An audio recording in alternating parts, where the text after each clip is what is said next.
bagaimana kesiapan daripada kita untuk menghadapi keadaan yang berubah. Ini ya boleh dikatakan ini suatu perubahan. Tapi yang jelas saya mempunyai dua narasumber yang hebat sekali. Pasti teman-teman sejawat MidMed sudah mengenalnya, dan pasti akan ada tanya jawab yang seru seharusnya dari teman-teman sejawat yang boleh dilaksanakan dengan melakukan pengiriman ke MidMed Podcast. Boleh langsung bertanya ya. Nah, saya akan memperkenalkan di sebelah kanan saya Profesor Menaldi Rasmin, spesialis paru. Selamat pagi. Selamat pagi. Saya panggilnya Mendy tadi, kita nggak ngomongin. Ya ini teman sekelas mungkin. Ngobrol-ngobrol dan ngomel-ngomel ya. Jadi Prof. Mendy adalah Ketua KKI tahun 2009 sampai 2014. Jadi pas banget nih kita ngomongin bersama beliau. Dan di sebelah kiri saya, jago Feng Shui, adalah Dr. Priyo. Lengkapnya apa sih Priyo? Priyo Sidi Pratomo. Sidi Pratomo, itu yang saya suka lupa ya. Beliau adalah radiolog dan Ketua Ikatan PB ID tahun 2009 sampai 2012. Nah, menyenangkan sekali. Bukan? Selamat pagi semuanya, selamat pagi. Aduh, hampir keselio nih. Kebiasaan manggil Oi. Dr. Oi Sibarani. Kita ngomel-ngomel. Profesor Menaldi. Dr. Oi Sibarani ini teman saya main gamelan selama masih jadi mahasiswa dulu. Kita semua kenal-kenal itu, jadi ngobrolnya ya beyond expectation lah mestinya ya. Baik, silakan. Saya mengambil satu slide kecil sederhana dari John F. Kennedy. Semua orang sudah tahu. Ask not what your country can do for you, but ask what they can do for your country. Ini kata John F. Kennedy. Tapi kita juga punya kata-kata bijak dari presiden kita. Silakan. Ya, presiden pertama kita, Insinyur Soekarno, mengatakan belajar tanpa berpikir tidak ada gunanya, tapi berpikir tanpa belajar sangat berbahaya. Nah, inilah sebetulnya yang kita akan jadikan sebagai suatu dasar pemikiran kita ngobrol-ngobrol hari ini. Dan saya lihat bahwa banyak sekali pertanyaan-pertanyaan yang bukan ini terakhir ya. Kita lihat bahwa banyak sekali pertanyaan-pertanyaan dari teman-teman. Ada yang tahu, ada yang nggak tahu, ada yang ngomel, ada yang diam aja, ada yang apatis. Saya lihat kalau teman-teman saya, udah ngapain ngobrol, karena nggak ada manfaatnya juga. Jadi kalau begini, kita tahu bahwa rancangan undang-undang kesehatan ya, dia sama Priyo itu sebetulnya ditargetkan untuk mendapatkan suatu kemudahan untuk akses kepada pelayanan kesehatan Indonesia. Ini kata Ketua Badan Legislatif DPR. Katanya. Yang kedua, diperkirakan untuk meningkatkan pelayanan daripada kesehatan di Indonesia. Di Indonesia itu semua dari Sabang sampai Merauke ya. Dan yang ketiga adalah membuat pelayanan kesehatan di Indonesia lebih murah. Nah, berangkat dari tiga angka ini, jadi gimana? Nah, tunggu dulu. Kita mau bicara kedokteran ya? Iya. Atau kita bicara juga pelayanan kesehatan kan? Boleh. Nah, ya, karena kita melakukan jadi pelayanan kesehatan. Ya. Motor utama dari pelayanan kesehatan, tanggung jawabnya ada di dokter ya. Siapapun yang bergerak sana, pasti dokter bertanggung jawab di situ ya. Kalau begitu, boleh nggak saya sampaikan kata-kata dari Sir William Osler? Boleh. Tahu ya, William Osler ya? Tahu. Oke. William Osler adalah yang menemukan pertama ini adalah peradangan infeksi gitu ya. Itu sejarah kedokterannya. Tapi beliau mengatakan begini tentang dokter nih, katanya, medicine is an art, not a trading. Kedokteran adalah sebuah seni dan bukan sebuah perniagaan. Kalimat yang kedua ya. Kalau perniagaan di mall, sembari pasar bersih gitu ya. Nah, nggak boleh buka klinik di mall kan? Nah, yang kedua sekarang. Yang kedua adalah, masih dalam satu quote ya, medicine is a calling, not a business. Jadi kedokteran itu adalah sebuah panggilan, bukan sebuah business. Disebut di bawahnya calling in what your head will experience at the same time with your heart. Sebuah panggilan yang membuat otak kamu akan berpengalaman sama dalamnya dengan hati kamu ketika melayani orang sakit. Jadi kita lihat itu bahwa nilainya begitu dalam tentang apa yang harus dilakukan antara dokter dengan masyarakat. Mungkin lebih khusus yang sakit, tapi dokter bukan cuma orang sakit loh. Dokter juga mesti membangun orang sehat. Itu dulu barangkali. Oi. Betul.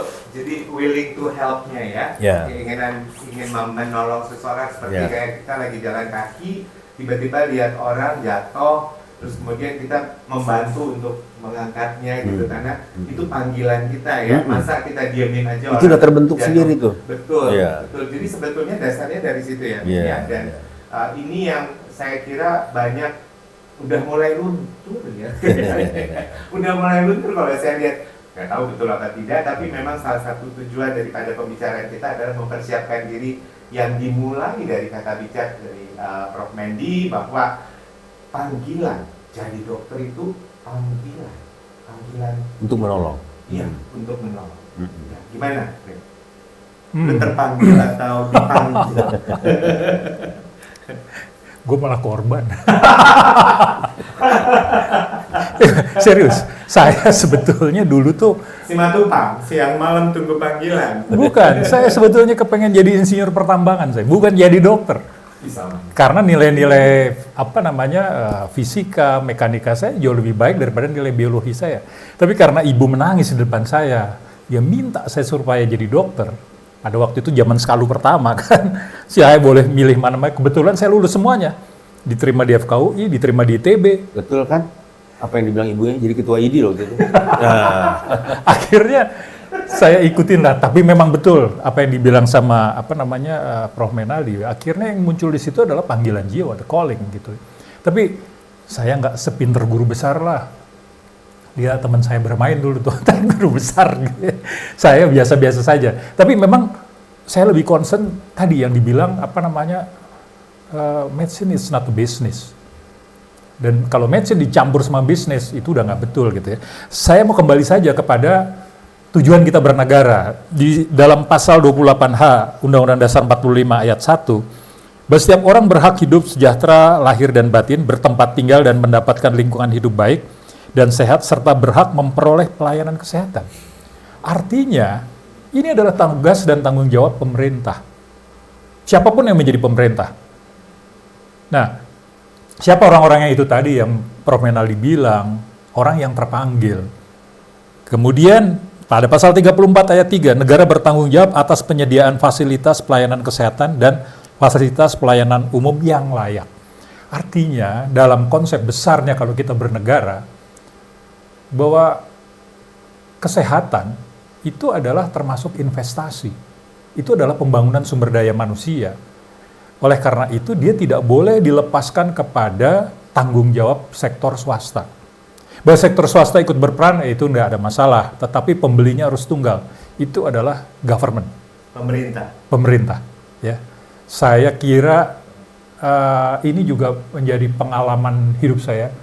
Kita by the way udah 40 tahun kan jadi dokter kan.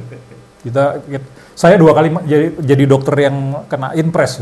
Pertama inpres di pedalaman Kalimantan Tengah sebagai dokter puskesmas, kemudian kedua kali inpres sebagai spesialis di daerah konflik dulu, daerah bergejolak di Aceh sana. Aku juga 2 kali. 2 kali ya. Kita sekali. rata-rata 2 kali lah pada era kita. Dan itu memang hanya bisa jalan tadi yang Prof. Menaldi bilang, the calling. Kalau kita nggak punya rasa itu, nggak mungkin. Sampai situ dulu dah. Ngomong-ngomong tentang panggilan, apakah kita mempunyai mempunyai perasaan kalau panggilan itu kayaknya udah mulai agak sayup-sayup di teman-teman kita ini, atau gimana? enggak. Sama sekali tidak. Enggak. Kita masih punya teman-teman yang Saya betul-betul ambil dia- contoh, banyak, barangkali sebetulnya mayoritasnya masih tetap gitu. Kita ambil contoh ya. Ya. Saya ambil aja contoh seorang dokter bedah atau dokter kebidanan. Itu contoh yang ekstrim aja lah saya ambil. tiba-tiba jam 2, jam 3 pagi dipanggil, ada kebutuhan untuk melakukan tindakan operasi pada hari itu. Ya. Di dalam nada yang negatif barangkali Oi berpikir juga tentang ada kemungkinan loh dia punya kebutuhan mengerjakan itu. Iya. Tetapi sebetulnya naluri awalnya tetap pasti terpanggil untuk Menolong. bantu. Gitu. Itu dulu gitu. Karena kalau naluri pribadinya dulu yang keluar, nanti jam 7 saya lihat. Enggak kan? Dia Iya. kerjain. Langsung dia. Dia lari. Pasti. Barangkali Oi juga, saya kira Dr. Priyo juga. Saya misalnya, kalau residen jam pagi-pagi di atas jam 12 malam masih konsul pasien yang dirawat di rumah sakit pendidikan, mentok dia bingung, terus dia telepon, bangun.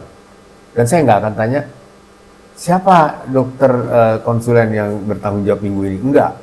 Akan saya jawab langsung. Tanpa ada embel apa-apa kan itu. Itu betul-betul jawaban dari seorang dokter pada juniornya yang lagi kejepit bertanya ini diapain gitu. Jawab aja. Itu juga willing to help. Itu yang tuh. Calling to help. Kalau enggak bisa pertanyaan pertama gitu. Siapa sih yang jaga minggu ini? Kenapa nggak tanya ke dia? Bisa begitu kan? Enggak. Dan saya yakin mayoritas lah, kalau nggak berani bilang 100%, mayoritas dokter pasti masih akan bereaksi seperti itu, spontan seperti itu. Dan kita percaya teman-teman kita semua masih seperti itu. Masih dengan idealisme yang luar biasa. Oh, lihat waktu COVID. Oh, iya. Beraninya mereka Bisa sampai berdiri di depan situ, Betul. menghadapi si virus itu yang Iya, diantarkan oleh orang yang sakit berat. Aku merinding. Dan korbannya nggak main-main ya. Iya. Dokter 710 orang yang tercatat, Iya. yang wafat Iya. di dalam pekerjaan tugasnya. Iya. Sebaliknya perawat ada 1.100, lebih banyak lagi, gitu ya. Tapi coba deh, kalau dokternya mau menghindar bisa. Saya minta cuti dulu katanya gitu, bisa. Atau saya lagi dalam keadaan tidak sehat, saya punya komorbid, bisa. Nggak, itu tuh yang terjadi. Betul. Semua nyemplung aja ke dalam tangannya aja. Nggak peduli dokternya, Resikonya. dia umur berapa, dia komorbid apa, Ya. tapi mesti dikerjain ini gitu. Merinding saya kalau dengerin. Betul. Itu bukti kan? Betul. Ya. Ah. Dan jangan lupa ya, saya minta yang ikut podcast ini terus ingatkan semua orang, jangan lupa loh itu. Itu adalah sebuah panggilan disertai keberanian dan tanggung jawab. Ya. Jadi dengan cara begitu sebetulnya kita nggak usah diutak-atik dulu ya, atau nggak perlu diutak-atik karena memang idealisme kita masih tinggi semua. Background saya, radiologi. Ah. Radiolog itu kalau melihat sesuatu hal itu, dia paling sedikit 2 posisi dia. Dari depan ke belakang atau dari samping gitu. Bahkan sekarang udah bisa pakai helikopter dengan ada CT scan yang 3 dimensi itu kan. Jadi apa yang dibilang Prof. Menaldi, yes. Semua orang mungkin mainstream seperti yang Prof. Menaldi.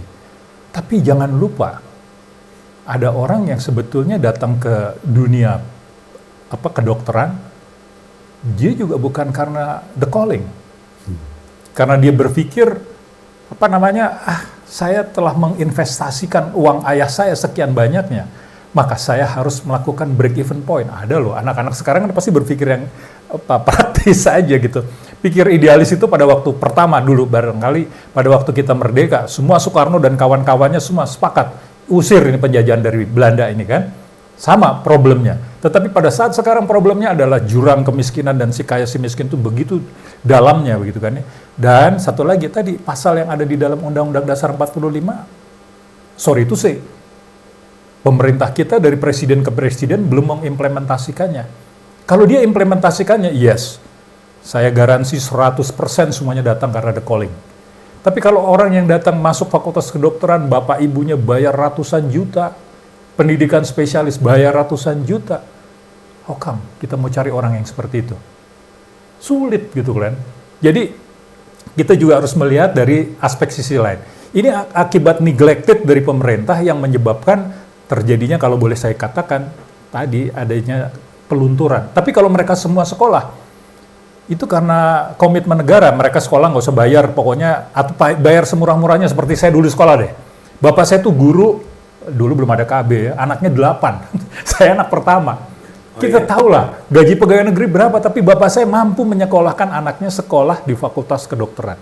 Kalau sekarang, bahkan guru di fakultas kedokteran pun tidak mampu menyekolahkan anaknya di fakultas kedokteran. Karena uang pangkalnya tuh mahal betul. Jadi, memang banyak hal yang mesti kita perbaiki supaya kembali lagi kepada Undang-Undang Dasar 45, supaya kembali lagi kepada prinsip the calling tadi. Sebetulnya itu tugas pemerintah untuk memberikan pendidikan yang Tugas lebih mudah. pemerintah, iya. Seperti itu. Saya dulu bapak saya bayarin saya kok, walaupun bapak saya masih mampu karena belum terlalu besar. Tapi kalau sekarang, Sekarang kayaknya Boleh nyambung nih iya. yang dibilang Dokter Prion. saya selalu memancing-mancing begitu. sama saya Kalau- memastikannya dari teman-teman Jawa. Saya silakan. Iya. Kalau Dokter Priyo bilang mestinya the calling itu dijaga dan terus tetap ada begitu ya. Iya. Salah satunya saya rasa Dokter Priyo mestinya setuju sama saya.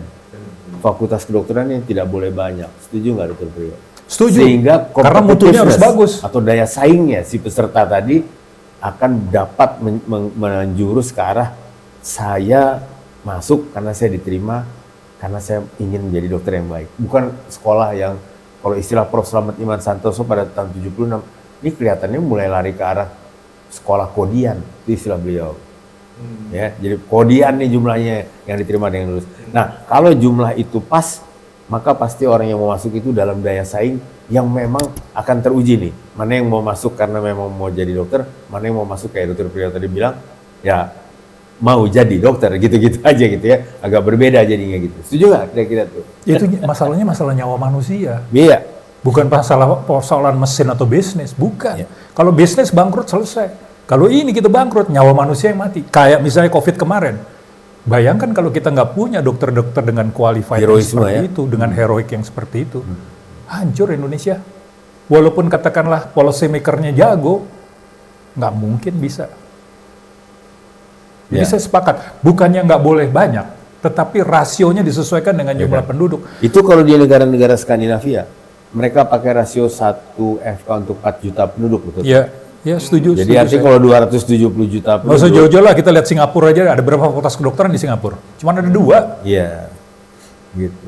Dan kalau saya boleh lihat ya, ilmu kedokteran juga salah satu ada tercantum di RUU itu, menceritakan tentang bagaimana kita RU apa? RUU yang lagi omnibus itu yang katanya kita harus ilmiah.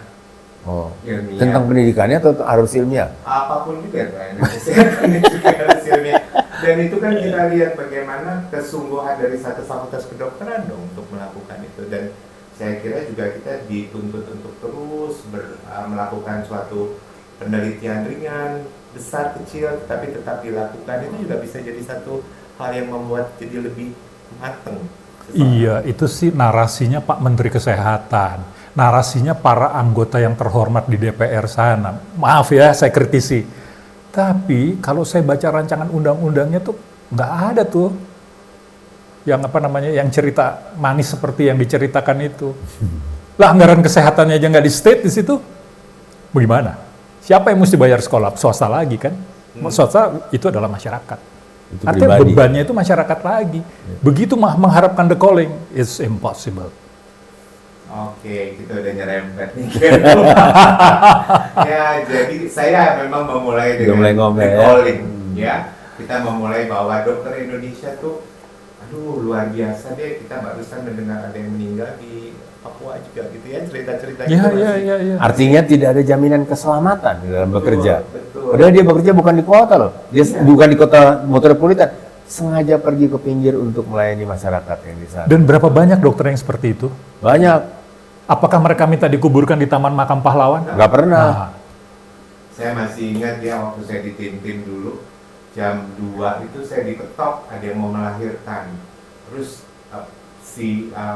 yang ngikutin saya, TBO kita bilang, dia bilang, lapor Pak Danit dulu Pak Dokter. Gak mau saya bilang, terus saya di sini tuh mau nolong orang. Itu calling. Saya bilang, saya mau nolong orang, saya tidak takut. Apapun yang terjadi, saya Iya. akan kerjakan. Iya. Ngapain mesti panggil Dadi, malah dia bawa senjata, diserang masa kita Iya, ya. iya. Gitu. Jadi itu salah satu pengalaman Iya. kecil saya. sama Oi, Ya. Hah? saya waktu di Aceh, zamannya GAM bergolak, saya satu-satunya radiolog di Aceh. Saya harus keliling di seluruh kabupaten itu. Dan saya jalan aja, saya percaya. Kita mau nolong kok, Tidak ya. akan mungkin ada orang yang nembak kepala saya. Mau dari pihak TNI maupun GAM. Karena niat saya adalah menolong. Ya, itu yang saya bilang tadi bahwa naluri itu akan membawa kita di luar batas ketakutan dan sebagainya. Kita yakin bahwa keberadaan kita itu memang akan menolong orang gitu. Ya, jadi kami mengajak teman-teman sejawat sekalian untuk ya ini di bulan. Padahal nggak ada asuransi jiwa loh, Oi. Kagak ada. Nggak ada. Asuransi kesehatan juga nggak punya. Waktu itu kagak. Saya cuma mikir kalau gue Nggak ada juga. nggak ada yang nembak gue lah pasti. Gitu. Nggak ada juga yang kita dijanjin bakal dikubur di Taman Makam Pahlawan. Enggak juga sih memang.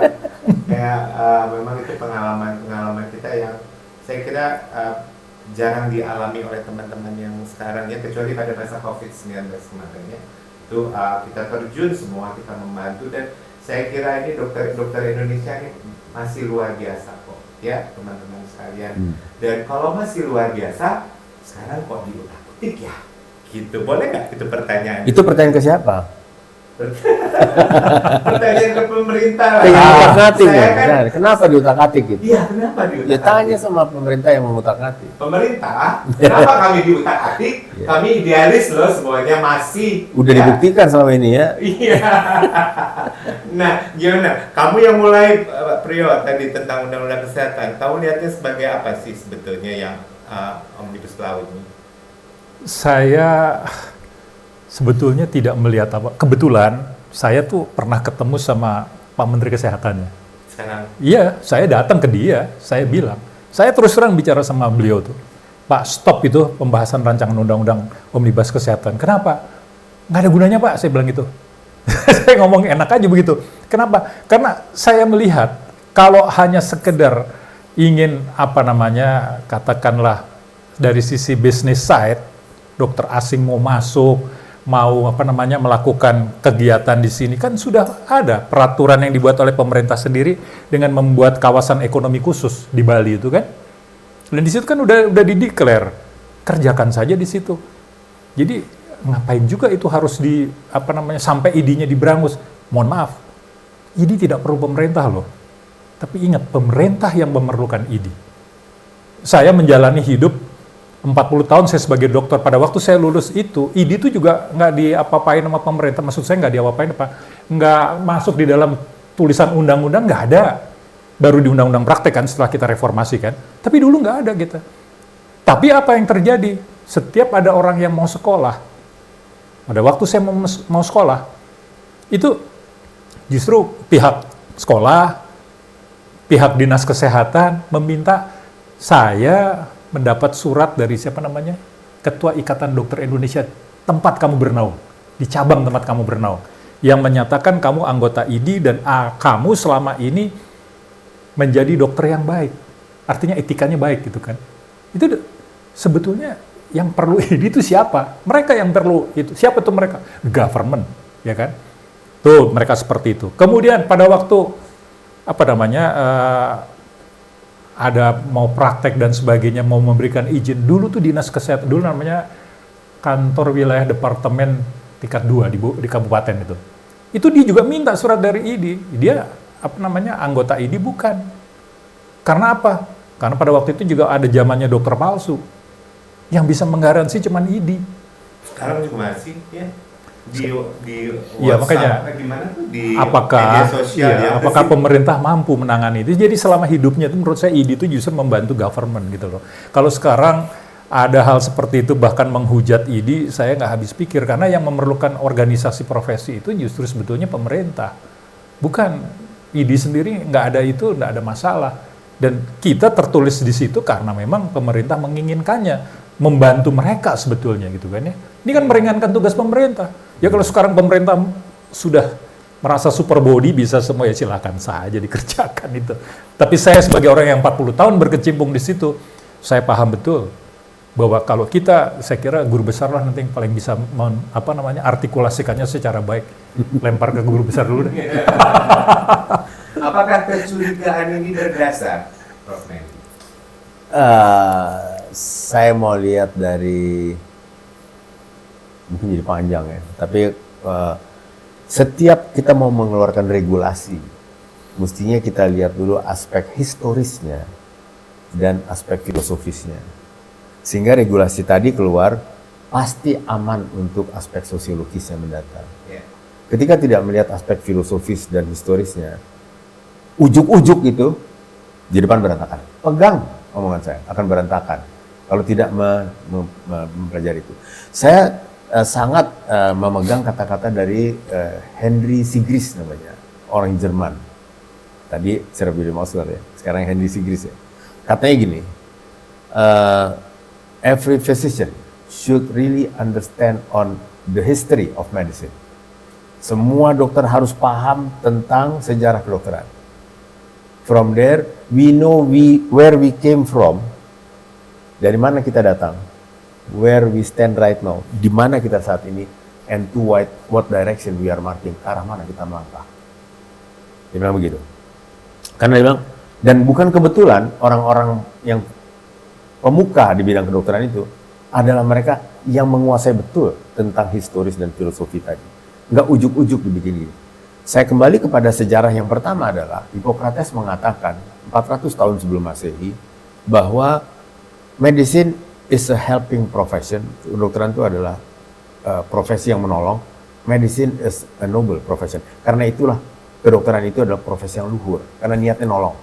Kayak William Osler tuh sebetulnya Hippocrates duluan, gitu ya. Nah kemudian di Indonesia udah bagus diterjemahkan dalam lahirnya Undang-Undang Praktek Kedokteran nomor 29 tahun 2004. Kenapa bagus?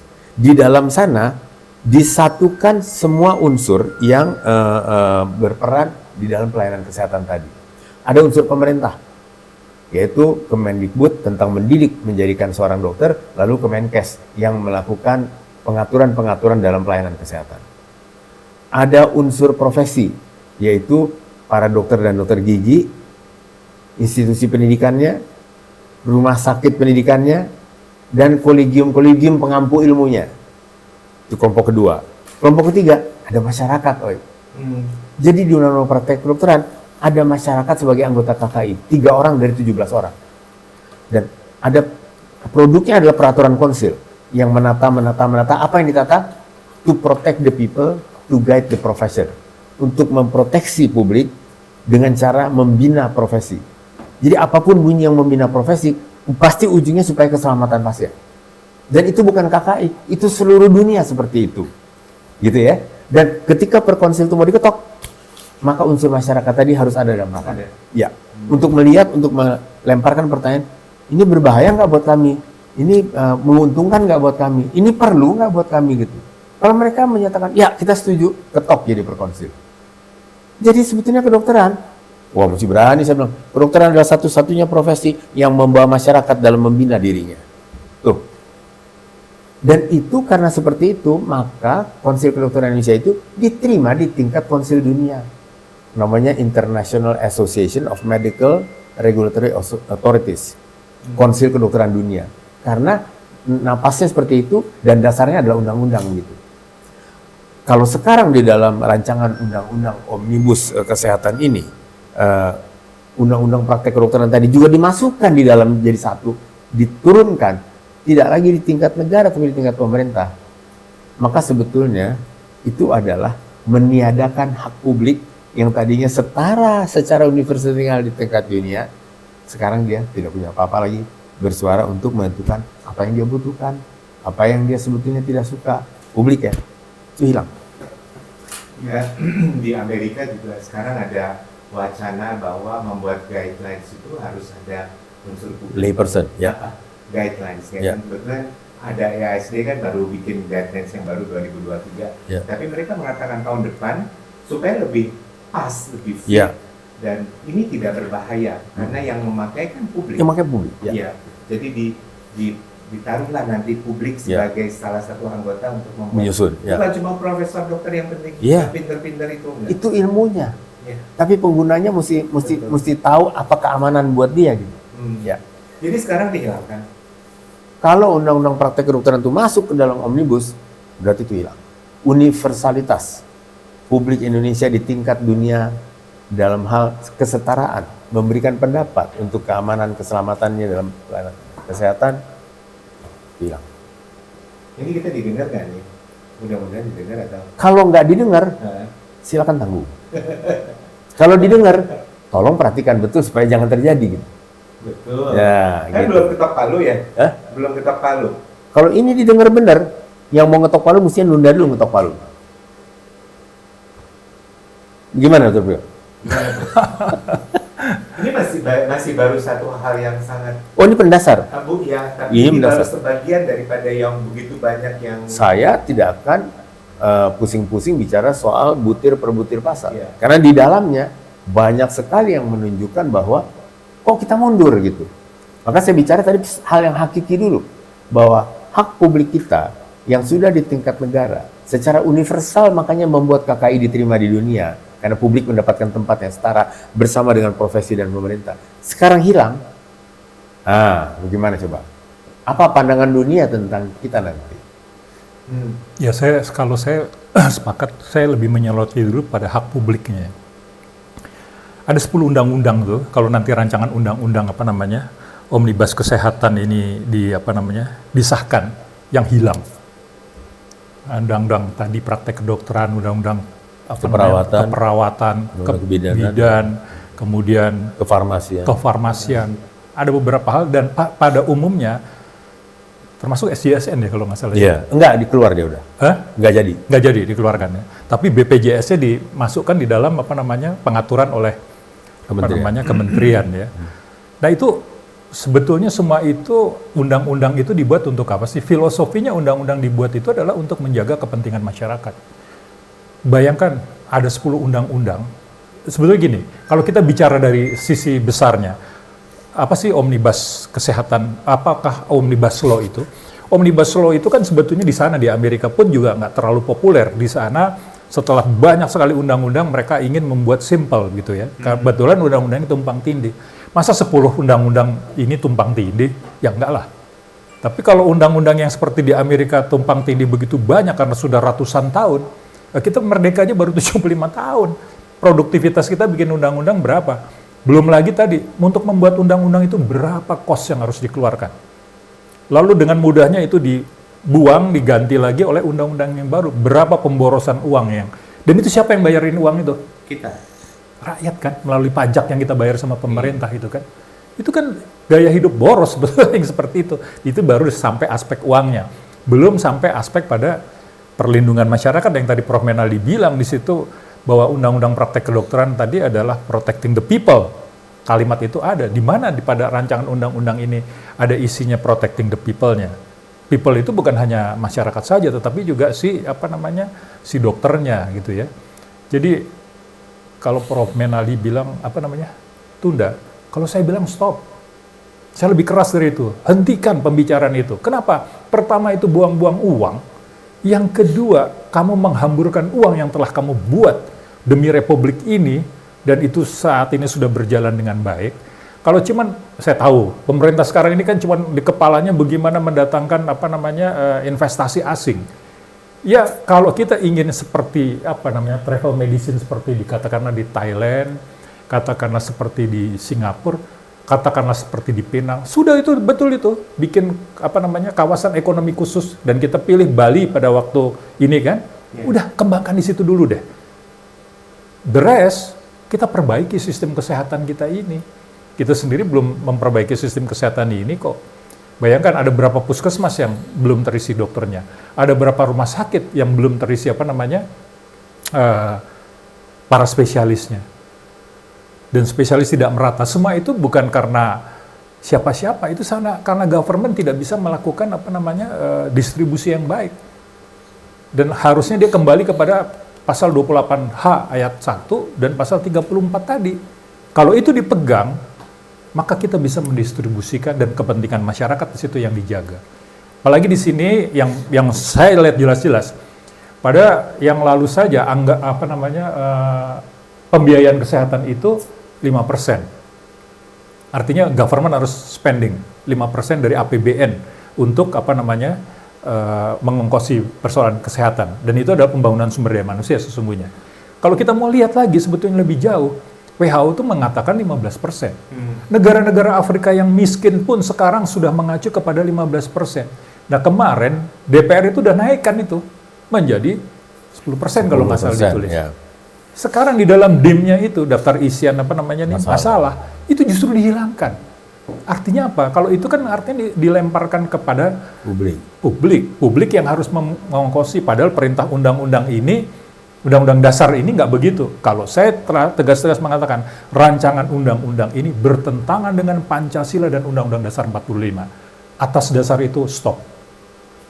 Jadi gimana? Pakai saja undang-undang yang sudah ada ini.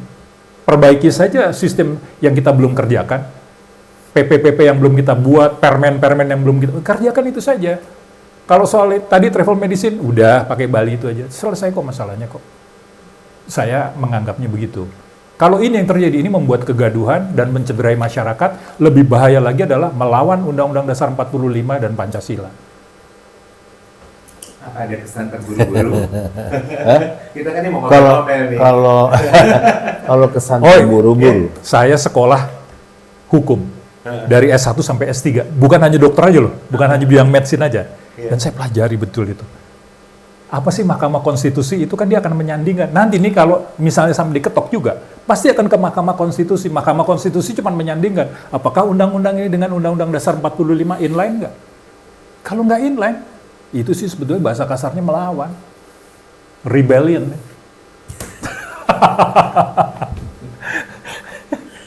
Tadi nanya tentang keburu-buru. Kira-kira menurut keburu-buru nggak sih? Kalau saya kan karena acara ini, jadi saya baca-baca nih, Wendy. Biasanya kan saya tidak terlalu politikus gitu, jadi tapi saya baca-baca. Tapi kesannya kalau saya lihat dari beberapa laporan, pertama tanpa ada naskah akademiknya. Nah, itu udah menguasai itu. Satu. Saya baru belajar gara-gara ini. Lalu Pengen tahu. siapa yang bikin? Pertama nggak tahu siapa yang bikin Nggak gitu. tahu. Tahu udah ada aja Udah gitu. ada di depannya. Jadi kalau di dalam hukum tuh salah prosedur. Dia ada dua kesalahan yang bisa terjadi pada produk hukum. Satu salah prosedur, satu salah substansi atau salah dua-duanya. Tapi kalau prosedur salah, biasanya ke belakangnya udah nggak jalan. Nah ini sebetulnya kalau dilihat begini, mesti menjadi pertanyaan buat kita. Kenapa jalan terus ya gitu? Kan dari prosedurnya udah kita minta. Jadi kata buru-buru itu di situ barangkali nanti. Ada apa nih sampai mesti? Saya juga nggak ngerti. Kenapa sampai sebegitu dan diantarkan, didampingi oleh narasi-narasi yang begitu gencar, yang membuat di dalam kalangan dokter jadi kebingungan, kaget, nggak sangka kenapa jadi kayak kami bersalah. Uang sekolah tinggi, yang salah dokter, bukan sekolah kedokteran yang ditanyain, dokter yang salah. Penempatan susah, yang ditanya dokter, bukan dinas kesehatan, penempatan dinas kesehatan. Semua dilemparkan menjadi kesalahan dokter. Apa nggak cukup dokter tuh mesti korban untuk mati melawan virus? Tapi juga mesti dengan salah-salah, kenapa harus uang sekolah tinggi? Yang nentuin kan bukan dokter. Kenapa nggak pada mau ke daerah? Lah kalau dokter bedah mau ke daerah tuh sarananya nggak cukup. Bagaimana mau kerja sebagai dokter bedah di sana? Itu mesti dilihat secara mendasar gitu menurut saya gitu. Dia tidak bisa penyelesaian dengan memasukkan semua undang-undang jadi satu seolah-olah dia menyelesaikan masalah. Pegadaian aja menyelesaikan masalah tanpa masalah loh. Itu keren tuh, itu benar keren. Kita juga harus menyelesaikan masalah tanpa masalah. Iya. Kita mana jangan membuat masalah begitu. Iya, iya. Jadi kayak kesan saya sih terburu-buru ya, saya bacain runutannya gitu. Tapi Boleh nggak saya kasih contoh? ya. Di Undang-Undang Praktek Kedokteran itu kan ada yang namanya Konsil Kedokteran Indonesia, gitu ya, untuk protecting the people. Produknya adalah produk hukum untuk protecting the people, setingkat peraturan pemerintah loh itu. Dan to guide the profession. Semua butirnya, napasnya untuk protecting the people. Walaupun ada yang bilang hak dari dokter adalah ini, tapi kalau kita baca hak dokter itu nggak akan boleh melanggar apa yang menjadi hak pasien, gitu. Jadi ke situ perginya. Jadi semua itu di dalam itu adalah protecting the people. Satu lagi lembaganya adalah MKDKI, ya, Majelis Kehormatan Disiplin Kedokteran. Jadi kalau ada pelanggaran dari dokter, ya. Nah, ketika saya di KKI, saya tanya pada keponakan saya di kepolisian. Gitu. Coba tolong kasih lihat saya angka aduan dari publik ke polisi. Ternyata angka itu turun drastis. Seiring dengan ada MKDKI, dia naik. Nah, tertarik kan saya? Secara uji petik saya suka ngomong sama orang yang datang ke situ tuh. Ada masalah Pak, ada masalah Bu. Iya nih, saya gini. Kenapa nggak ke polisi sebelum? Kita nggak mau dokternya jadi susah, nggak kepengen juga dokternya ditangkap, dia bilang. Tapi dokternya tahu mestinya lebih baik begini, jangan begitu dong, ya, kayak gitu-gitu. Apa artinya? Jadi publik sudah feel at home dengan pelayanan itu bisa diperbaiki kalau dia bercerita, dia mengeluh, dia mengadu, dia marah-marah, nggak apa-apa, gitu. Dan mereka publik ternyata tidak punya keinginan untuk membuat dokternya itu jadi sengsara. Betul. Karena tahu bahwa dokternya tadi bekerja tuh udah dengan niat, tapi ada yang kurang. Nah, perbaikin dong. Itu aja sebetulnya. Yang terus nanti ada guiding the profession tadi. Di dalam itu diatur lagi apa yang kurang, apa yang salah. Ada unsur introspeksi, benah diri gitu ya. Semuanya ditujukan untuk protecting the people. Nah, kalau sekarang majelis itu menjadi tidak ada dan dia independen berdirinya. Kalau sekarang kalaupun dia ada tidak independen, atau apalagi kalau dia tidak ada, maka berarti terjadi benturan nih antara publik dengan dokter. Iya. Ini bahaya nih. Iya. Apa bahayanya? Yang Kalau sampai begitu, ujungnya akan jatuh ke defensive medicine, kedokteran bertahan. Iya. Si dokter akan jaga-jaga, mana yang dia mau, mana yang dia nggak mau. Siapa yang rugi itu kalau begitu? Saya nggak mau ah. publik Dipanggil tadi untuk partus malam, enggak, gitu. Siapa yang rugi? Publik kan? publik. Oke, salah satu akibatnya nanti mungkin biaya kesehatannya jadi tinggi. Kecakup tuh sama BPJS. Bisa jadi enggak. Siapa yang rugi? Pemerintah. Publik lagi yang rugi. Jadi hati-hati karena di dalam undang-undang praktek kedokteran itu sudah sama secara universal, dan kalau sekarang itu jadinya juga ada tuh undang-undang keperawatan. Kalau itu sekarang jadi satu begini, terus hilang itu semua, hak publiknya itu jadi hilang gitu. Oh, ini repot nih. Repot. Pertanyaannya kenapa nggak ada mata-mata yang melihat keindahan itu sebelumnya dan mesti diganggu-ganggu gitu? Bisnis itu itu pertanyaan saya juga. Kenapa nggak ada mata-mata yang bilang sisi bagus dari yang udah berjalan? Tidak Kalau bagus. kalau saya ya yang jawab ya, itu bisnis. Devil advocate karena saya sekolah hukum. Ya, saya sekolah hukum dari S1 sampai S3. Coba pahami. Itu di DIM-nya itu, dokter itu bisa kalau membuat katakanlah disharmoni dengan pasiennya, itu bisa bukan hanya persoalan dengan disiplin, tetapi bisa juga sampai dituntut secara pidana, dituntut secara perdata. Artinya kalau secara bahasa kerennya sekarang, membentuk masyarakat litigius lah. Narasi dari rancangan undang-undang itu, DIM-nya itu seperti itu. Apa Masyarakat diajarin curiga dulu sama sih? dokter gitu ya? Masyarakat diajari untuk Curiga sama seperti dokter itu. gitu ya? Pertanyaan kita, apakah pengalaman kita semua ini udah pengalaman 40 tahun lah jadi dokter di lapangan. Kita menyaksikan sendiri bagaimana seorang bapak yang saya pernah menyaksikan. Suatu ketika disuntik oleh dokter keluarganya, suntikan yang dia nggak tahu bahwa itu akan memberi dampak alergi. Ternyata alergi dia kan. Alergi dengan suntikan itu udah diobati dan sebagainya. Lalu si anaknya marah-marah. Wah nggak bisa nih, harus dituntut dan sebagainya. Si bapak bilang, nak, dokter ini telah menjaga kesehatan saya puluhan tahun, nak. Baru kali ini dia menyuntikkan sesuatu ke saya, terjadi hal seperti ini. Kamu nggak tahu siapa dia, saya lebih tahu. Jadi hentikan pikiran-pikiran seperti itu. Artinya apa? Pasien-pasien di Indonesia itu sangat memahami tentang culture dokternya juga pun demikian. Bahwa yang tidak memahami ini adalah kalangan bisnis. Lihat nggak tadi yang saya bilang tadi, kalau harus dituntut ke sana-sini. Dampaknya apa? Tadi yang Prof. Menaldi bilang. Bebannya akan jatuh ke pasien. Apa yang terjadi? Dokter akan sewa advokat. Akan sewa pengacara untuk melindungi. Setiap kali transaksi dokter dengan pasien bisa pakai tulisan panjang lebar, bukan sekedar inform consent nanti kan. Dan uang kita untuk membayar itu siapa? Which is the pasien juga. Yang tadi Prof. Menaldi mengatakan defensive medicine, itu salah satu bentuknya. Akhirnya pengobatan pada pasien itu menjadi mahal. Sekarang ini belum ada begitu saja sudah mahal. Kenapa? Karena itu tadi alat-alat Obat, canggih, alat kesehatan itu dikasih pajak barang mewah, PPN, BM, pajak pertambahan nilai atas barang mewah. Jadi kalau misalnya foto torak nih di sini, BPJS saya dipakai, sama foto torak di Malaysia itu 6 kali lipat di sini. Artinya kalau itu pun untuk orang miskin yang dibayar pemerintah harus bayar 6 kali lipat sendiri. Kenapa kok dikasih PPNBM itu alatnya? Alasannya apa? TKDA-nya rendah. TKDA itu adalah tingkat kandungan dalam negeri. Emangnya kita udah bisa bikin CT scan? Emangnya kita bisa bikin alat ronsen? Jadi peraturan yang nggak masuk akal juga. Di negara lain yang kayak begituan itu nol. Ada tuh. Sehingga di negara lain itu bisa afford bisa mendapatkannya gitu kan ya. Indonesia ini kalau kasarnya mau ngatakannya apa sih?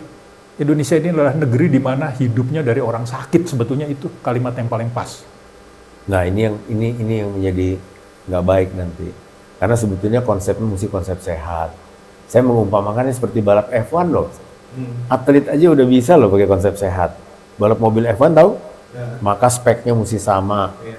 Panjang mobil, lebar mobil, ukuran ban, model ban, bahan bakar yang dipakai itu mesti sama. Umpamakanlah itu adalah desa. Desa A, desa B, desa C gitu ya. Di belakangnya itu ada supir. Itu adalah masyarakat kita. Dia dalam keadaan sehat, dia bertarung siapa yang jadi juara. Desa mana yang menjadi lebih baik, lebih produktif, lebih maju. Dan di tengah-tengah perjalanan pacuan tadi, dia bisa belok ke puskesmas untuk isi bensin, ganti roda. Bukan dalam keadaan tertabrak loh, tapi dalam keadaan yang sehat, berpacu lagi. Ya kan ya? Nah, bagaimana kalau ada satu pembalap yang menyenggol orang lain supaya dia bisa menang? Di penalti dia nggak boleh jadi juara. Artinya konsepnya sama, konsepnya sehat. Atlet bisa kok konsep sehat begitu. Jadi mestinya yang banyak itu adalah puskesmas. Konsepnya adalah yang sehat itu terus diisi kesehatannya. Di pemeriksaan kesehatan berkala, gitu kan? Dilihat tekanan darahnya, dilihat kekuatan ototnya, habis itu berpacu lagi untuk membangun desanya supaya jadi maju. Kita belajar saja pada atlet seperti itu. Masa atlet bisa bermain dengan sehat, kita terus mainnya pakai sakit gitu. Ada yang Oh, ngomongin kan saya itu tadi ada yang belum saya selesaikan. Iya. Terkait yang tadi saya bilang bisnis itu tadi adalah gini. Akhirnya dengan deming seperti itu, masyarakatnya jadi masyarakat litigius. Dokter ingin save, semuanya itu sebetulnya didorong untuk apa? Semua dokter harus ikut asuransi perlindungan. Kita mesti bayar itu kan. Kita nggak mau dong tentunya konyol yang seperti itu kan. Jadi Maksudnya dokter tidak bisa percaya pada dirinya sendiri lagi ya? bukan, kalau ada terjadi hal seperti Jaminan keamanan maksudnya? Iya, jaminan keamanan. Jadi serahkan aja pada asuransi yang ngurus Jadi itu. kita harus bayar untuk Ya, nah itu kan di Amerika kan kayak begitu kan. Kita mau didorong yang seperti itu. Tapi yang korban itu sebetulnya adalah publik lagi gitu loh. Itu maksudnya itu. Jadi asuransi, bisnis asuransi di sini, terutama asuransi perlindungan tenaga medik dan tenaga kesehatan. Ini saya menenggarai bermain di sini.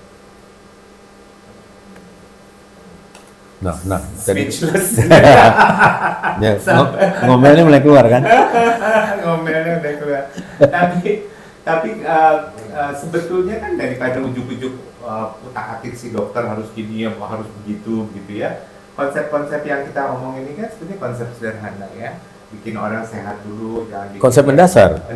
Yeah. Jangan lagi udah sakit dia udah tabrakan di pit stopnya dia udah bukan di pit stop, dia malah di rumput, di mobilnya udah terguling-guling gitu. Itu udah sulit banget buat dibetulin kan. Tapi kalau kita memulainya dengan pola pikir yang betul, yang sehat, sehat, prevention yang memang harus sedang lakukan loh di sini di Indonesia ini. Kita lagi punya Tapi itu yang tadi dianalisis sama Prof. Menali itu nggak akan terjadi. Kenapa? Karena pembiayaan kesehatannya sekarang justru nggak di state gitu loh.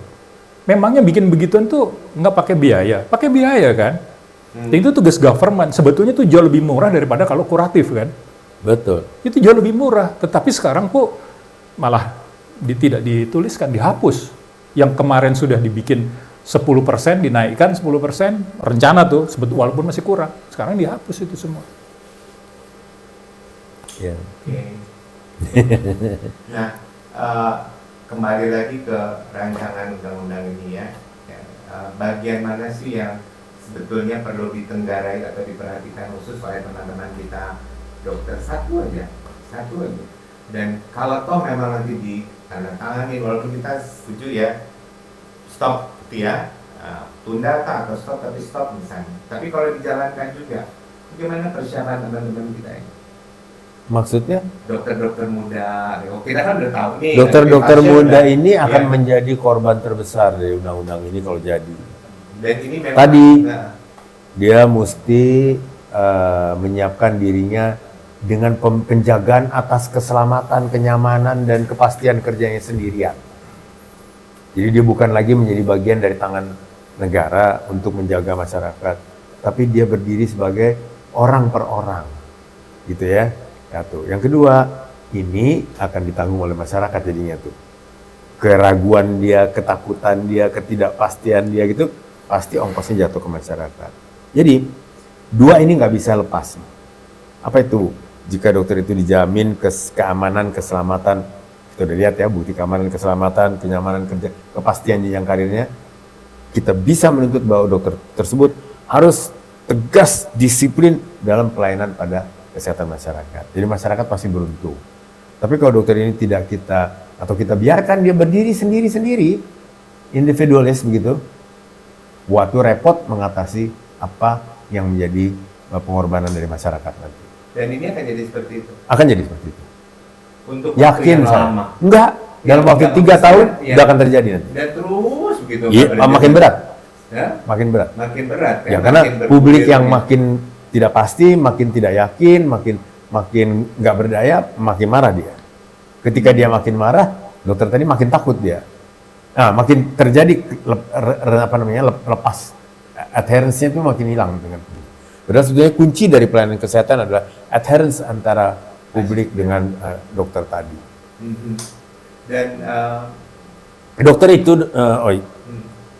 jangan malu-malu ngaku aja juga. Diterima kasihin pakai senyum aja, saya udah bangga bener, udah bisa nolong orang. ya, Kadang-kadang ditambahin tuh, dikasih buah-buahan, dikasih sayur gitu ya. Ya, roti, dikasih kue, dikasih ayam sepasang gitu. Udah bangga. Ada profesi yang bangga dikasih begitu secara teratur. Mungkin itu mesti kita perhatikan bahwa yang kayak begitu jangan sampai hilang. Jangan sampai nanti ujungnya adalah semuanya harus berbasis uang. Hubungan antara masyarakat dengan dokter. Jadi Itu berbahaya, berbahaya betul. Ya. Dan tidak ada satu orang dokter pun yang mau pasiennya celaka. Ada ya, udah sekolah lama-lama, terus saya mau kerjain gini, ya celaka juga nggak apa-apa gitu. Ada dokter yang mau begitu. Kalau ada dokter mau begitu mah hukum aja dia berat-berat. Itu kan artinya karir dia habis, nama baik dia hilang, keluarga dia pasti jadi susah. Nggak ada. Tetapi tidak pernah bisa janji hasil kan tentang manusia. Pencipta manusia kan bukan dokternya. Tugas dokternya kan mencoba menjawab dengan keilmuan dan pengalaman serta kearifan yang dia punya untuk menolong sebaik-baiknya. Itu kewajibannya, bukan hasilnya. Hasilnya nggak tahu dia. Saya udah pernah sakit, sudah pernah mengalami operasi yang besar dan hebat. Dokternya bertanya pada saya, Rob, ada special request pada saya. Saya pasien, lakukan apa yang menurut sejawat sebagai dokter harus lakukan. Saya akan terima itu. Karena kesembuhan bukan punya Anda, kesembuhan punya Tuhan. Betul. Tapi saya bersandar pada Anda karena saya percaya Anda akan berbuat yang paling baik buat saya. Itu cukup.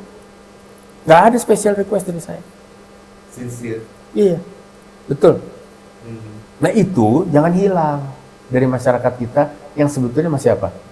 Masih punya rasa kebersamaan, kekeluargaan. Timurnya, ya. Jangan dibelah dia menjadi Iya. individualis begitu. Iya. Kalau buat saya begitu melihat. Iya. Nah, Enggak, sekarang gue yang tanya dulu. nanya saya apa padanya? Iya. Ngapain ngangkat topik kayak gini ya? Kita ini udah 40 tahun jadi dokter. Kan mestinya lagunya di sini senang, di mana hatiku senang gitu kan. Ngapain kita mikir kayak begini? Lagu balik ke maju tak gentar nih soalnya. Nah, Midmet ini kan ya, anggotanya dokter-dokter. Iya, Tapi iya, kalau iya. acara ini memang baik, kami akan masukkan ke YouTube nih. No. Oh, Ya. Hah? kita ini bicara begini tuh sebetulnya mau mikir apa sih? Mau mikir adik-adik kita. Itu Nah, kita berpikir iya. tentang generasi yang selanjutnya. Iya, saya udah bilang sama Media waktu Ini itu, ini bulan Ramadan ini. Iya. Saya malah mikir Ya. tentang apa yang terjadi dengan publik kita nih. Ya. Kalau sampai begini nih gitu. Itu kan sebetulnya sederhana aja. Di dalam Islam dikatakan bahwa kalau kamu besok mau naik sorga, gitu kan, cuma 3 aja. Ilmu yang kamu amalkan, ya kan, kemudian amalan kamu sendiri juga. Yang ketiga adalah anak yang soleh. Siapa anak soleh? Anak soleh itu adalah generasi di bawah kita. Itu it can be the people, it can be our junior gitu kan. Belum tentu anak kandung kita gitu kan. Apa sih contohnya? Kita dulu dari SD sampai SMP, SMA tuh kan diajari setiap hari Senin mengeningkan cipta, naikin bendera merah putih. Sekarang masih ada? Sekarang saya kira masih ada. Itu maknanya apa? Itu kita mengingat itu dan kita mendoakan para pahlawan yang mendahului kita. Dan itu doa itulah yang mengantarkan para pahlawan itu naik ke tempat yang diinginkan gitu kan ya. Nah sama, apa namanya kita lakukan ini kan sebenarnya kan juga demi generasi yang berikutnya. Bukan buat siapapun juga. Bukan. Kita udah bisa. Kita mah seneng-seneng aja mestinya. Ngapain kita mikir ngomel-ngomel udah gitu hari Minggu lagi kan.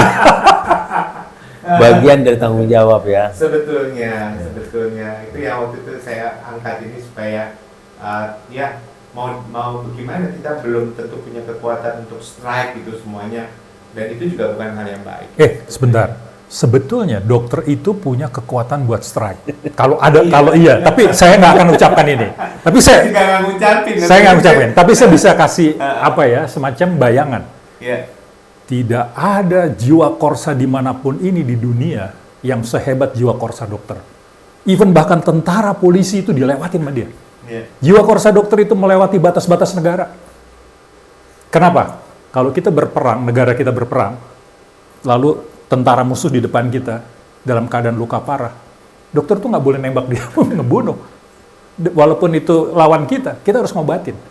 Itu sejarah udah membuktikan lah. Bagaimana penjahat-penjahat perang yang udah dalam keadaan sekarat pun akhirnya kan diobatin sama dokter dari Amerika, dokter pada waktu Perang Dunia Ini Kedua. di Ukraina manusia masih terjadi. Ya. Dokternya ada di tengah-tengah gitu, tapi bukan untuk berperang, untuk nolong yang manapun. Nolong yang manapun juga. Lihat negara. Maknanya apa? Ya. Di dalam sumpah dokter kita itu ada kalimat, saya akan membaktikan hidup saya untuk kepentingan masyarakat kan. Yang kedua, saya akan menghormati guru-guru saya sebagaimana selayaknya. Saya akan memperlakukan teman sejawat saya sebagaimana saya ingin diperlakukan. Itu adalah jiwa korsa tuh. Bayangkan kalau menyakiti dokter, ya apalagi dokter yang selama ini telah berbuat baik gitu. Yeah. Kira-kira hukuman apa yang pantas? Ini jangan di-challenge. Maksud saya jiwa korsa ini jangan di-challenge. Dia melampaui tentara maupun polisi sekalipun. Dokter bilang jangan ini, yang kayak beginian dibantuin, nggak usah dibantuin, selesai. Dan Mendy masih yakin kita semua dokter. Nah, kita nggak akan mengucapkan kalimat itu. Apa strike? Iya, kita nggak akan. Kamu strike nggak? Tapi tolong dipikirkan para ketua partai, para anggota dewan, government. Dan kami ini berbicara warnanya bukan warna partai ya. Ini kebetulan aja yang satu baju merah, satu baju kuning, satu baju biru. Ini cuma supaya eye catching aja. Ini sih. Mau nunjukin bahwa kita ini beda gitu ya. Nggak ada berbau-bau gitu ya. Nggak ada. Tapi kalau toh memang itu jadi apa yang harus dilakukan? Kalau itu terjadi juga, pasti langkah yang dilakukan adalah tadi, karena ini melawan Undang-Undang Dasar 45 dan Pancasila, akan ke Mahkamah Konstitusi. Itu adalah cara yang sesuai dengan aturan siapa yang undang-undang. Kenapa? Yang menggiring ke sana siapa nanti? Wah, semua dokter pasti akan bergerak kalau udah seperti itu. Oh iya, kita jalan semua. Belum tentu ID-nya, mungkin dari kumpulan masyarakat itu yang masyarakat dokter akan melakukan hal itu. Dia akan minta judicial untuk hal ini gitu loh. Pertama tadi yang Permenali bilang, secara prosedur dibikinnya udah nggak prosedur. Ya kan, mesti kan ada tahapannya. Bayangkan ini baru dikirimkan oleh Sekjen Kementerian Kesehatan ke Balek pada bulan September. Lalu hari gini udah mau dia ketok palu. Di mana ada undang-undang secepat itu bisa berjalan? Udah gitu mereka mendemolis 10 undang-undang yang sudah ada begitu kan? It's impossible. Itu nggak mungkin itu bisa kayak begitu. Pasti berantakan isinya.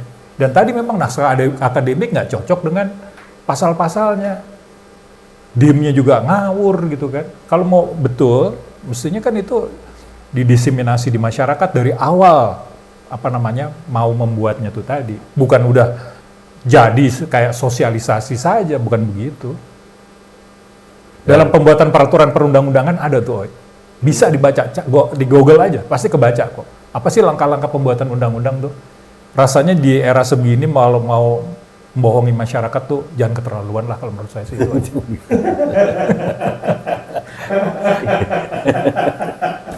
Enggak, kita pakai bahasa agama dari kita sedikit ya. Kalau ada yang diragukan, berhenti. Ya. Lakukan sesuatu itu yang udah pasti, baik dan benar. Tapi kalau kita masih ragu, baik apa enggak?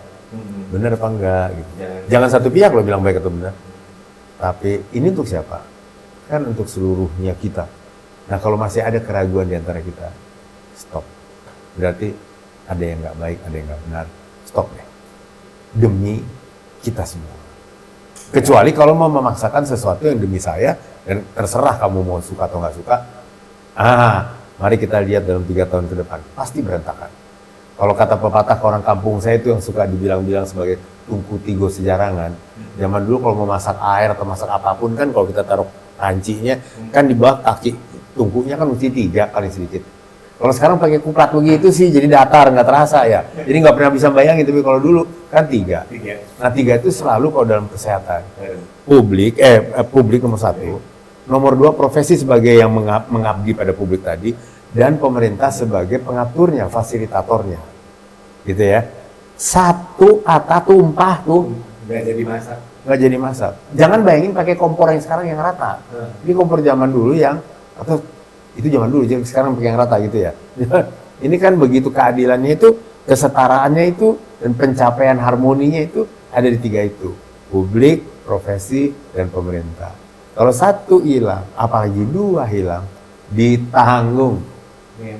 Tumpah dia, Iya, nggak akan mencapai hasil. nggak dapet. Iya, nggak akan mencapai hasil. Tungku tigo. Tunggu 3 sejarangan gitu. Tungku tigo si jarangan. Iya. Ya, gimana? Ayo. Setuju. Kalau saya kan lebih tegas, melawan Undang-Undang Dasar 45 dan Pancasila, stop. Jadi kita giring ke MK. Kenapa? Kita bawa sama-sama. Kalau nggak mau di stop juga, kita nanti akan ke MK. Hmm. Kita tidak akan mengambil langkah yang tadi saya bilang. Ada sumpah dokter loh yang agak beda dengan sumpahnya siapapun yang punya jiwa korsa. Sumpah dokter itu berlakunya melewati batas-batas negara.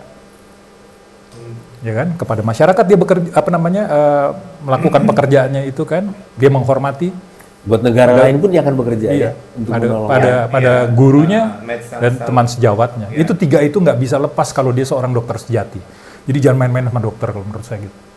Dan kita ini yang dulu melakukan suatu perubahan besar ya waktu para dokter juga tuh dulu kan. Iyalah Iya, kalau iya. dia jalan itu. Dan pada waktu kita ini kan kita dikirim impres dengan gaji kecil seperti itu, kita nggak pernah ngeluh kan. Senang-senang Kita jalan aja sebagai anak yang lahir di Itu Jakarta. Dokter Priyo ngomong soal gaji kecil ya. Saya waktu nunggu SK keluar kerja di rumah sakit, jadi keinget lagi nih cerita. Maaf Dokter Priyo. Ya waktu itu ya, itu tahun 82 kan ya. Gaji saya Dokter Priyo 375.000 rupiah. Waktu itu ya, tahun gede tuh. Nah, ketika SK saya keluar, saya lapor sama Pak Direkturnya, kan rumah sakit masih gede nih, saya nggak sebut ya. Langsung dia lihat, kamu dokter bodoh, kamu terima gaji 35.000 rupiah, kamu dapat di sini 10 kali lipat. Coba kan, bener bodoh kali saya gitu ya. Saya nggak, dengan bangganya ngasih lihat SK, saya sudah dapat surat keputusan pemerintah bahwa saya akan mengabdi pada masyarakat. Kamu gajinya 1/10 dari sini. Tapi berangkat, karena memang saya mau ambil ini. Kalau saya kerjakan ini dengan baik-baik, yang tadi akan nyampe juga gitu. Tapi kalaupun nggak nyampe, yang penting dalam bekerja adalah kepuasan. Betul. Ya. Ya. Masa hidup saya paling indah tuh waktu saya puskesmas. Iya. One of the most beautiful part. Ya, Iya. luar biasa. Ya, Dan berasa ya. berasa. Dan ke bawah sampai sekarang. Terus, Priyo, jadi kita akan mulai mendapatkan masukan nih dari teman-teman ya. Dan saya kira kalau misalnya terjadi suatu pembatalan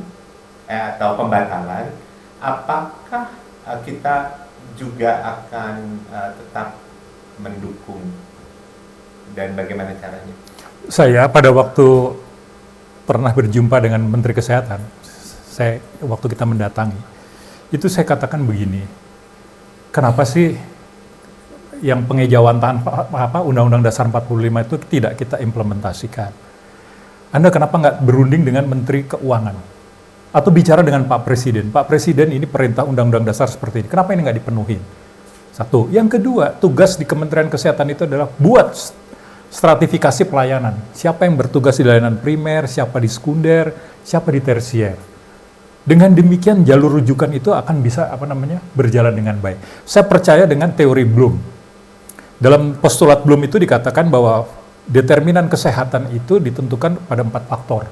Pertama adalah faktor perilaku, di mana itu kontribusinya 40%, faktor lingkungan itu 30%, jadi untuk seseorang bisa jadi sehat apa enggak. Yang ketiga adalah faktor genetik atau Tuhan punya mau. Tapi toh faktor genetik dengan kemajuan ilmu sekarang, kita sudah bisa mendeteksi, oh ini akan lahir orang yang nantinya mengandung CA, orang yang akan jadi kelainan bawaan kayak seperti trisomi 21 dan sebagainya. Itu udah bisa diprediksi sekarang gitu kan. Yang terakhir itu apa? Rumah sakit, puskesmas, klinik, itu cuma 10%. Artinya kalau kita bicara di layanan yang tadi, perilaku dan lingkungan, itu 70% itu sehat. Oleh karena itu, yang namanya segitiga itu tadi, yang primer itu siapa yang bertugas, di mana di situ ada dokter, yang disebut dalam undang-undang praktek kedokteran, dokter, bukan dokter umum ya. Ya maksudnya dokter umum juga. Dokter, di situ ada para tenaga kesehatan dan sebagainya, itu didiseminasikan ke semuanya. Dan pekerjaannya nomor 1 diutamakan adalah pada preventif dan promotif. Yang kedua tadi, layanan sekunder itu adalah isinya spesialis, layanan tersier, subspesialis. Itu yang kesana tuh nanti kalau hitungannya tadi teori Bloom itu, cuman ngalir 10%. Paling banyak, kalau teknologi kita belum sampai, 30%. Tapi 70% selesai di layanan primer semua. Dengan fakultas kedokteran yang ada sekarang ini, sudahlah itu disebarkan, dan mereka yang sekolah fakultas kedokteran, tadi yang kayak Prof. Menal dibayangkan, parameternya satu aja. Ini anak, pinter, tapi juga dia termasuk orang yang namanya the calling tadi. Yang datang karena panggilan jiwanya gitu kan. Dia pasti bisa ditempatkan dimanapun juga. Tapi jangan suruh dia bayar yang ratusan juta. Ini gila. Kalau pemerintah mendiamkan seperti ini, dia sebetulnya membiarkan penyelewengan Undang-Undang Dasar 45. Jadi kalau itu dikerjakan, saya kok berpikir Indonesia yang sebegini luasnya ini bisa menjadi role model bagi dunia tentang bagaimana mengelola kesehatan di negeri ini gitu loh. Percaya itu bisa terjadi. Gini, Dr. Priyo pernah tahu nggak bahwa Indonesia ini pemegang peringkat penyakit besar di dunia loh. Apa itu? Peringkat pertama untuk skabies di dunia itu Indonesia. Pernah kita dengar? Jarang kita dengar. Ya. Peringkat kedua itu adalah tuberkulosis. Itu yang mungkin kita sering dengar. Peringkat ketiga itu adalah kusta. Yuk kita balik ngerjain itu dulu yuk. Itu ada di tengah-tengah masyarakat kayak kata Dr. Priyo tadi. Gimana caranya? Ajak orang mandi bersih supaya nggak skabies. Turun jadinya dari juara 1 jadi nggak juara. Cuma soal mandi. Kita jangan ngomongin yang sibuk-sibuk yang begini dulu, selesaikan dulu yang masalah-masalah mendasar. Kalau sampai polio masih ada di Depok kan, ya bagaimana judulnya nih? Vaksinasi belum nyampe dong artinya ya. Kalau malaria naik lagi, tahun 70-80 tuh udah turun lah tuh. Ini dulu kita beresin. Back to basic. Kalau kaki gajah yang gede-gede begitu jadi muncul lagi padahal udah pernah 0. Masih ada sesuatu yang terjadi di sana. Artinya di tingkat masyarakat dulu diselesaikan, jangan yang di tingkat kesehatan pribadi, di tingkat yang masyarakat 270. Jadi itu kalau 3 juta Dr. Priyo orang luar negeri masih ada 267 juta kok yang mesti kita selesaikan. Artinya itu persoalannya problemnya di pada perilaku sama lingkungan lagi kan situ. Iya kan? Iya. Kalau perilaku sama lingkungannya kita benerin. Promosi dan prevensi tadi. Preventif dan promosi. Satu lagi, diabetes kan, ahli diabetes kan? Nah, sekarang kalau kita lihat, diabetes itu penyakit apa sih? Bawaan atau karena perilaku? Perilaku. Kalau misalnya tuh dinas kesehatan kerja semua warung yang mau jualan ditera tuh garamnya bener nggak? Kandungan gulanya bener nggak? Ada orang kena diabetes. Kita lagi mulai, Priyo. Saya lagi mau mulai. Enggak. Ini saya nggak. Artinya ke situlah kita mesti konsentrasi. Saya malah merasa ini tugas dokter juga banyak harus ke situ. Coba kita lihat TV-TV di Jepang itu kan. Bagaimana suatu sekolah diet, sekolah gizi ya, bekerja sama dengan dinas kesehatan, mereka melakukan survei kepada kafe-kafe atau warung-warung yang ada di situ, ditera, dikasih tahu, ini kamu ketinggian dan sebagainya. Itu kan pendidikan semua yang berarah kepada perilaku dan juga pada lingkungan. pada akhirnya akan menghasilkan orang yang diabetesnya turun. Kalau diabetes turun, jantung pasti turun. Semua ya. Vaskuler pasti Ginjal. turun, pasti turun semuanya. Cuci darah pasti turun gitu kan. Jadi bukan bikin rumah sakit jawabannya. Pendekatannya adalah kesehatan masyarakat mesti. Sebetulnya. Ya. Kayak zaman dulu kayaknya pendekatan kesehatan masyarakat banyak Iya. ya. Kalau ini kan ngeliatnya kayak ngeliat di kota besar gitu loh. Kayak yang Dan berapa pandangan- betul kota besar di Hah? Indonesia yang seperti Iya, itu? makanya lihatnya cuma Ya kan? lihat pandangan kota Maka tadi besar. saya bilang, marilah kita main pakai orang Formula One aja udah bisa menerapkan konsep sehat kok. Nggak boleh nyenggol, ya kan? Lalu yang diperiksa itu yang dalam keadaan sehat. Ganti bannya sebelum dia kecelakaan. Nah gitu. Ke situ mesti perginya. Atlet bisa, masa dalam bidang kesehatan kita dilarikan ke arah tungguin di bengkel gitu. Ada mobil terbalik tadi Pak. Jadi kalau niatnya tadi memperbanyak jumlah spesialis, ya kan, memperbanyak jumlah apa namanya alat-alat canggih di rumah sakit, itu nggak salah, tapi nggak tepat. Kenapa? Karena konsep yang preventif promotifnya nggak dikerjakan. Kalau kayak begitu yang dilakukan sampai kapanpun juga ibarat suatu kesebelasan, itu penjaga gawangnya sehebat apapun juga kebobolan juga. Orang pemain-pemain di depannya ini nggak ada yang hebat gitu kan. Itu kan preventif promotif kan di sana letaknya sebetulnya gitu kan. Udah gitu tuh alat canggih lagi dikasih pajak lagi gitu kan. Lebih gila lagi itu. It's all about business intinya kan semua. Iya, it's all about Tentang cuan, business. sebetulnya kan Iya, banyak iya. sekali yang bisa kita lakukan di luar seperti itu. Dan nggak saya kan kembali dari pembicaraan tadi pertama, dokter kita masih baik-baik kok. Saya percaya kok teman-teman saya yang di daerah, yang di Jakarta juga mereka semua penuh dengan dedikasi. Cuma dokter yang hari ini masih ada di Kecamatan Mapi, Kabupaten Merauke. Cari yang lain-lain. Sarjana lain yang ada di sana coba cari. Betul ya? Betul. Betul. Ya, jadi itulah sebabnya. Apa yang bisa dia dapat di sana? Yang ada dia memberi lebih banyak. Yang dia dapat adalah kekayaan pengalaman The dan calling, pengembangan hatinya tadi. ya, the callingnya itu dia Yeah. bisa selesaikan dengan baik. Dan saya kira kita semua yakin deh bahwa ya akan jadi lebih baik lagi nanti ya mudah-mudahan. Tapi Priyo, saya kira saya setuju sih nanti ada kata terakhir dari saya itu ya nanti yang tentang pembicaraan kita ini. Tapi ya memang kita tidak bisa menghilangkan satu ketidaknyamanan kalau memang ini terjadi juga. Tapi ya mudah-mudahan nanti kita punya jalan keluar di sana ya. Nah, Mendy terakhir, apa pesan buat teman-teman kita, dokter-dokter? Ya, bagi para dokter, ini adalah mendekati sebuah tragedi kesehatan nasional. Tapi tetaplah pada hakikat sejawat, yaitu mengabdi pada kemanusiaan. Terus dekat pada masyarakat dan berjuang untuk kepentingan kesehatan masyarakat dan bangsa ini. Jangan mulai berkecimpung dalam hal-hal yang menjauhkan dokter itu dari masyarakat. Kalau itu mulai diciptakan, menghindar dari sana. Tetap pada kesetiaan Anda untuk berada bersama masyarakat. Kenapa? Karena dokter juga adalah anggota masyarakat. Jangan mau dipisahkan dari situ. Makasih, Pak. Sangat dalam. Real. Speechless gue udah. Saya suka sekali semuanya kita lihat dengan positivity ya, positivitas itu luar biasa ya. Silakan. Ya, artinya begini ya. Selama ini kita mendidik, ya kebetulan saya juga dosen gitu ya, mendidik para dokter itu untuk selalu tadi yang seperti Prof. Menali mengatakannya, untuk orientasi masyarakat ya kan.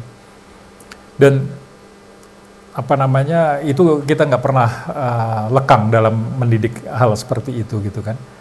Tapi jangan mereka, pesan saya kepada yang memerintah negeri ini, jangan mereka dijerumuskan kepada situasi yang akhirnya membuat mereka suka tidak suka ataupun terpaksa akhirnya menjadi apa namanya, menjadi beban masyarakat. Tadi dengan dorongan-dorongan ke arah apa namanya, masyarakat yang litigius dan sebagainya, itu kan akhirnya menyebabkan dokter akhirnya menjauh dari apa namanya, dari masyarakatnya gitu kan.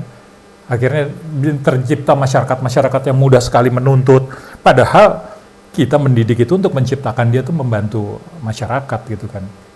Jadi saya sih nggak banyak itu saya sepakat aja. Bahkan kalau saya lebih keras dari ini, udahlah stop lah, nggak usah bicarakan lagi apa namanya RUU Omnibus Kesehatan itu, karena memang semuanya cacat dan itu tidak ada gunanya buat kepentingan negeri ini gitu loh.